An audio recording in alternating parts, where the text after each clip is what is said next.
Yes, everything fits so well. Carried him over, hoisted him up, watched him hang. This is easy. The lieutenant's eyes narrow. He's thinking to himself. Either way, what else?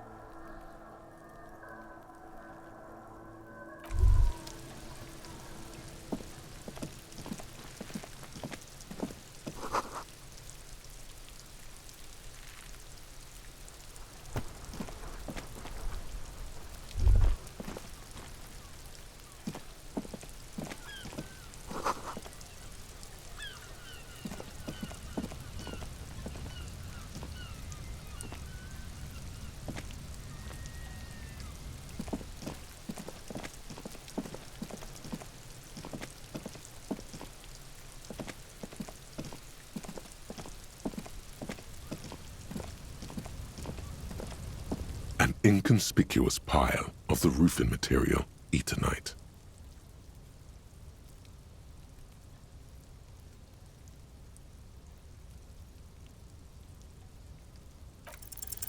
Because there's a secret door hidden behind the panels of Eternite. That's why they're too orderly. There it is. You see a shabby little door.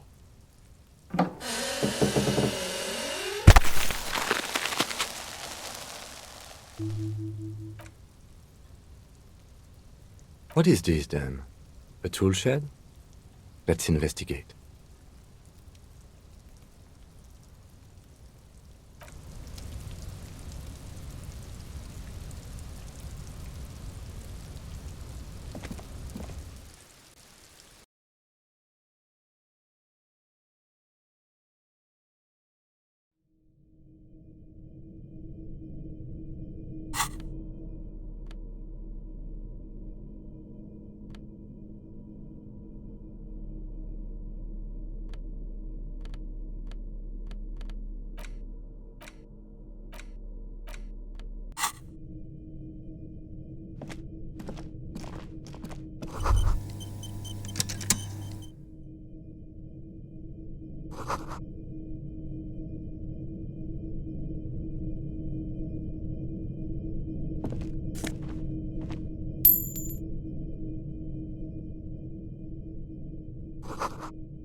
Looks like someone left his tarpaulin cloak hanging on the railing here.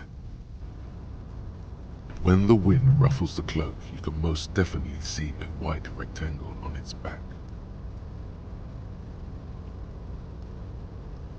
Yes, it's probably yours.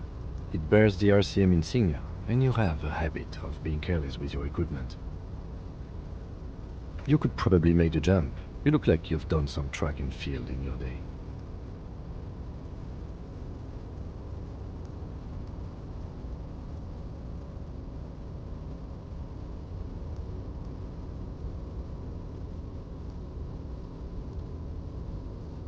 The wind is aggressive up here. The lieutenant looks at the enormous crane towering in the distance over the container yard. That machine is a Kvalsund 1020 HK. Is it? Kvalsund makes a lot of heavy equipment, but this is phenomenal, even for them. But I digress. We were focusing on your cloak here.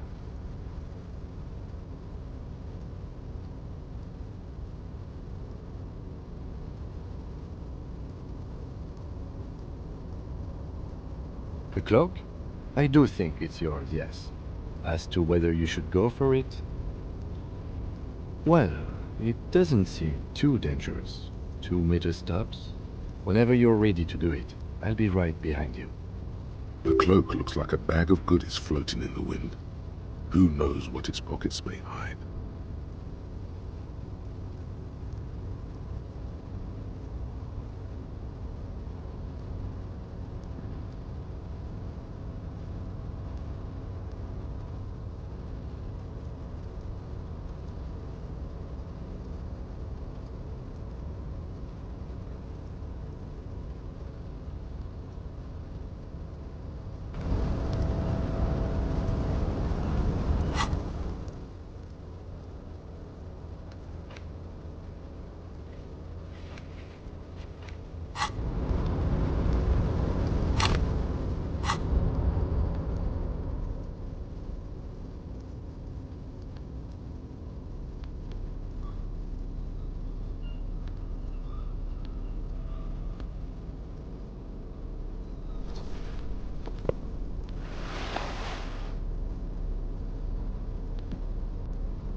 The tarpaulin cloak with possible RCM markings is still caught on the railing.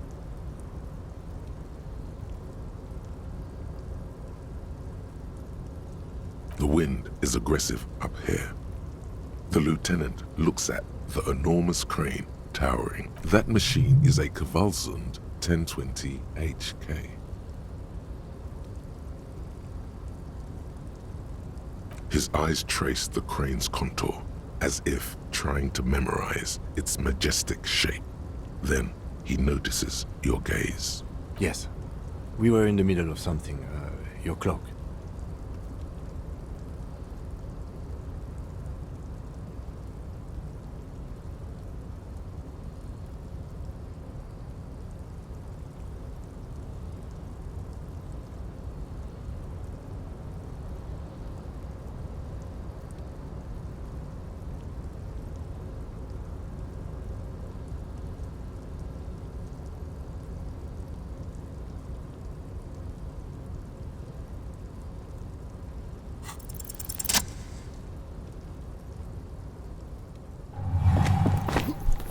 As you leap in the air, a chilly breeze engulfs you, sharpening your senses.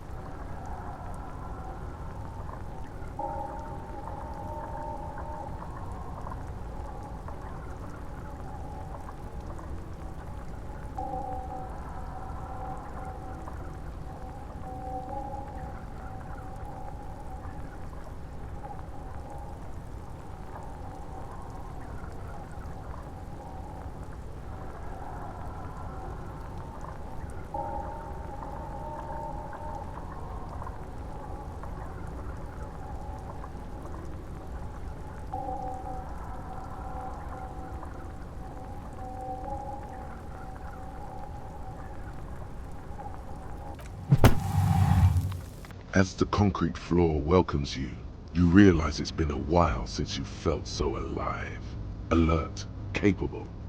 Must be the adrenaline. I knew you could do it. My climbing down might not have been as disco as your jump, but at least we can explore the harbor now. With your feet firmly planted on the concrete, the noise of the harbor rushes back in.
This is the night watchman's booth.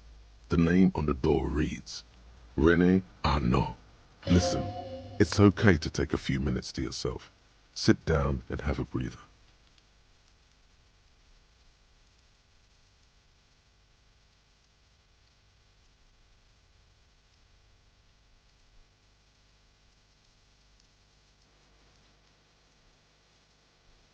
If you must.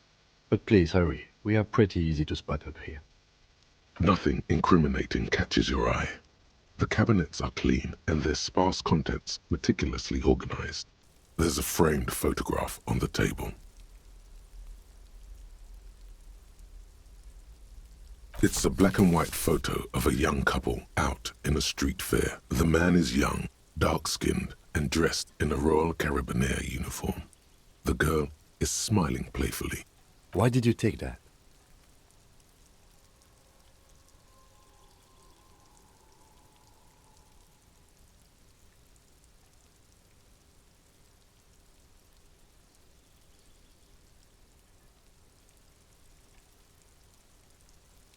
Fine. But let's move. I don't want to be seen snooping around here.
An imposing combination of a punch clock and a payphone is looking down at you from the wall.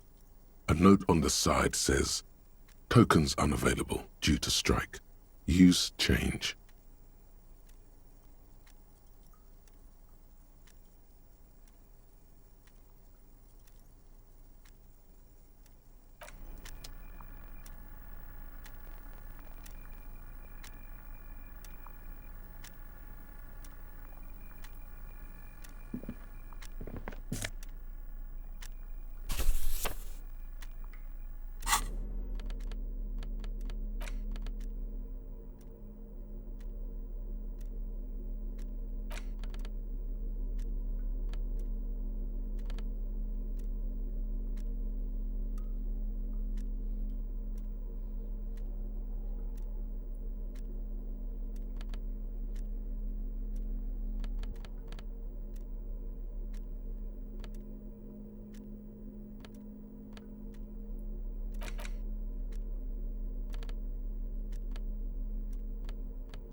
The front of this quarterly journal features a large satirical portrait of the late King Friesel. From the sides of his head, a pair of white antlers spread to the corners of the cover. Because white antlers are one of the symbols of communism, they represent a society in accord with the natural world and at the same time above it. Because Friesel was incompetent, foolish, and cruel. In short, the embodiment of everything the communards wished to overthrow. It's satire, you see. To your disappointment, there aren't any full-color pictures to direct your attention. Just column after column of closely set text. After rifling the pages with your thumb several times, you return to the table of... The magazine is divided into several sections. International developments, Kunst und Kultur, and local concerns. Just inside the cover, there's also an editor's note.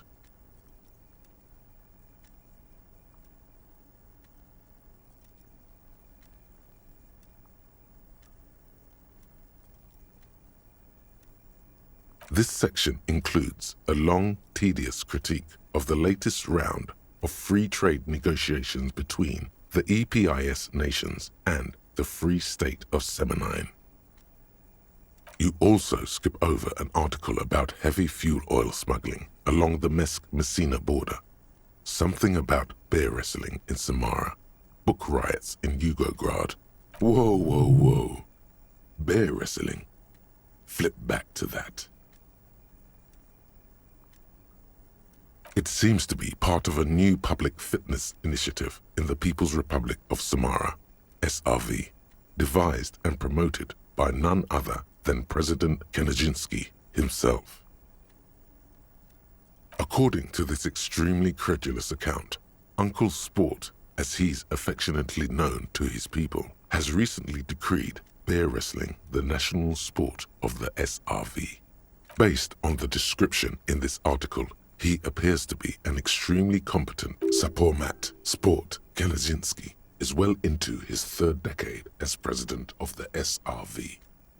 Outside Samara, he's known for three things: brutal repression of internal dissent, monumental corruption, and a near pathological obsession with physical fitness.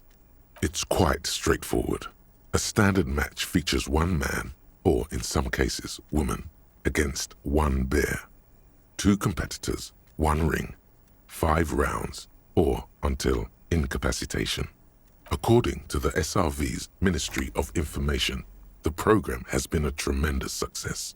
Public support stands at 87%, and this is the SRV we're talking about. If you think those are the real numbers, there's probably a guy who wants to sell you a bridge in La Cherte.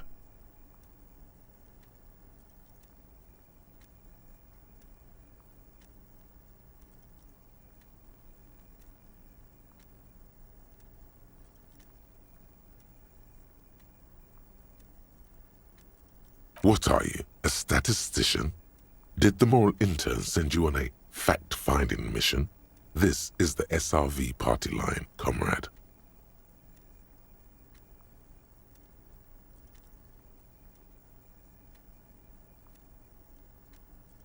The Samaran People's Republic? No, I should expect not. Why do you ask?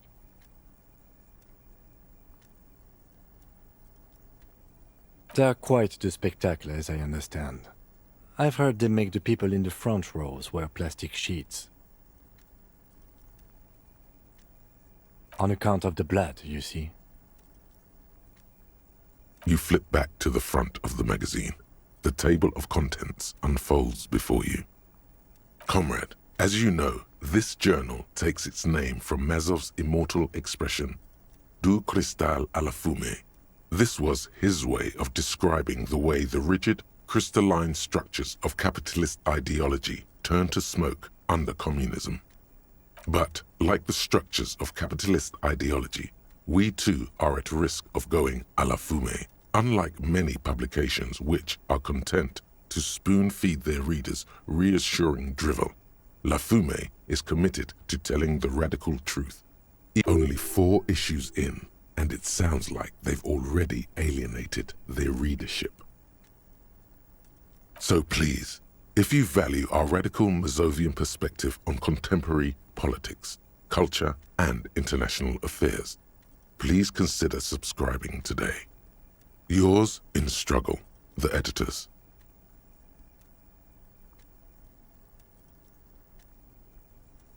What do you expect? It was laying around the office of the Debarders Union. They're probably bankrolling the thing. You flip back to the front of the magazine. The table of contents unfolds before you. It takes a moment, but gradually it dawns on you that Kunst und Kultur must mean arts and culture.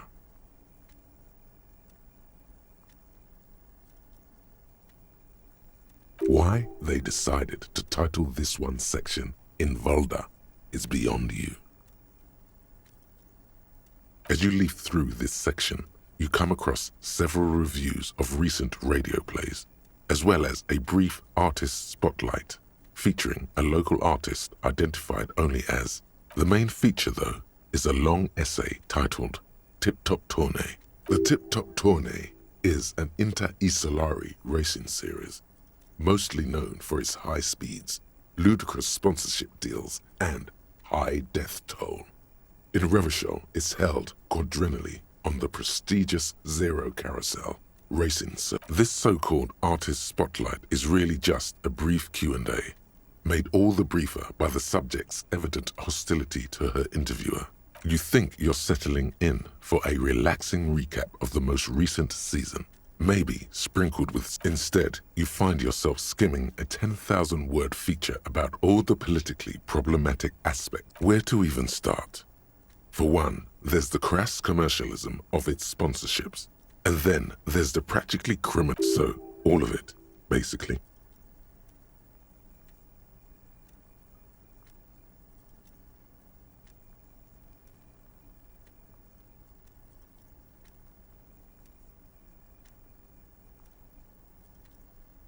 Under capitalism, the article says, every pursuit has its price. Every pleasure, even one as elemental as the joy of racing others around. Thus, the so-called tournée becomes a competition between increasingly meaningless brand signifiers. Your discount laundry detergent racing against a pack of Astra cigarettes, or even, and that precisely is what's problematic about it. Were it not for the promise of random, spectacular violence, audiences would quickly lose in. At the end of the day, it's the destruction of these 750,000 real races that you're really watching for.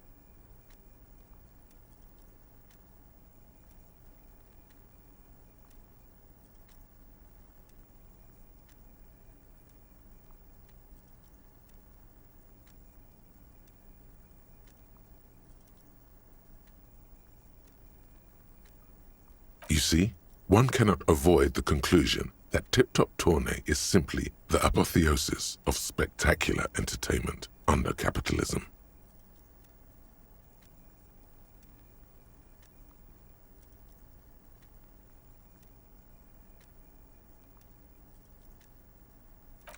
Ah, come on. Can this article read your mind? A certain kind of young man reads 1 or 2 books and suddenly thinks he understands the secret structures of reality.